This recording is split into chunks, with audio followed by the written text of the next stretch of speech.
ভাই আমায় কিছু টাকা ধার দিতে পারবি? ধার দেবো? আর তোকে এত টেনশনে কেন মনে হচ্ছে ভাই, কি হয়েছে? আরে ভাই জাঙ্গিয়া কিনতে গিয়ে অ্যারেস্ট হয়ে গেছি। হ্যাঁ, অ্যারেস্ট হয়ে গেছিস মানে? কে করেছে? পুলিশে?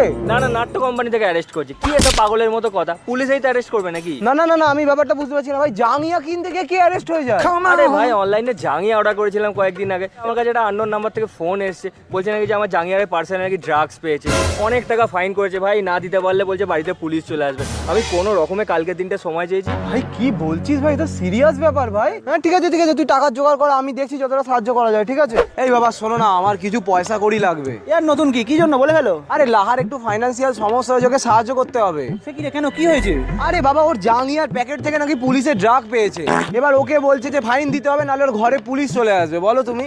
আরে শোন, 3 দিন আগে আমার কাছে ওরকম একটা ফোন কল এসেছিল। ফোন করে বলে আপনার ছেলেকে কিডন্যাপ করে নিয়েছি, 5 লাখ টাকা দিন, না হলে ছাড়বো না। কি বলছো? হ্যাঁ সেটা শুনে আমি কি বলেছি শুনবি? কি বলেছো? রেখে দাও, ছেড়ো না। এতকাল ছাতিতে বসি বসি খাইয়েছি ঘুরিয়েছি, এবার তোমরা রাখো, আমি একা কেন সহ্য করবো? তোমরা একটু সহ্য করো। তুমি আমাকে একদমই ভালোবাসো না, বলো তুমি এই কথাগুলো বলে দিলে। আরে না রে বাবা, ইয়ার কি করছিলাম? আরে ওটা স্প্যাম কল ছিল। আমার কাছে এয়ারটেলের সিম রয়েছে, আরে এয়ারটেল নিজের ইউজারদেরকে এই ধরনের স্প্যাম কলগুলোকে আইডেন্টিফাই করে আগে থেকেই ওয়ার্নিং দিয়ে দেয়, যাতে না এই ধরনের স্প্যাম কলগুলো থেকে ভবিষ্যতে কোনো স্ক্যাম বা ফ্রড হতে পারে। আর সব থেকে বড় কথা হলো, এটা হচ্ছে ফ্রি অফ কস্ট, বুঝলি? কোনো থার্ড পার্টি অ্যাপ বা ইন্টারনেটের প্রয়োজনই লাগে না। তাহলে আজকেই তোর বন্ধুকে বল এয়ারটেলে সুইচ করতে আর এই ধরনের স্প্যাম কলগুলো থেকে বাঁচতে।